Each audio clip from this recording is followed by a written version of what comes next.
Hey guys, আসসালামু আলাইকুম। বাবা গো লঙ্কা খাবে আর ঝালে মরে যাবে। গাছগুলো ঠিক মতো করা হয়নি, কিন্তু গাছগুলো বসানো হয়েছিল, আমি ট্রিটমেন্ট করিনি। কিন্তু যে ঝাল, ট্যাপা লঙ্কা বলা হয় একে, ট্যাপা লঙ্কা। বাবা, আমি নাম দিয়েছি বাবা গো লঙ্কা।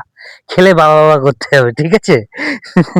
এই যা গাছগুলোর পরিস্থিতি, একসময় গাছগুলো প্রচুর ফল হয়েছে, এখন ট্রিটমেন্ট হয় না বলে বেকার হয়ে গেছে।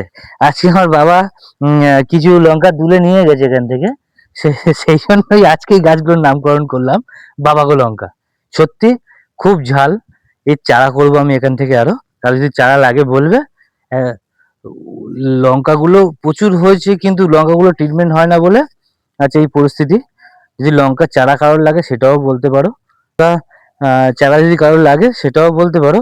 কিন্তু একটা জিনিস বলি, যে এই গাছের কোনো ট্রিটমেন্ট না করেও যে এরম অবস্থায় ঘাসের মধ্যে যে এরম লঙ্কা সুন্দর হবে আমি ভাবতেও পারিনি। সত্যি যাত্রা খুব ভালো। যদি কারোর লাগে একটু জানিও, আর একটু লাইক কমেন্ট করে পাশে থেকো।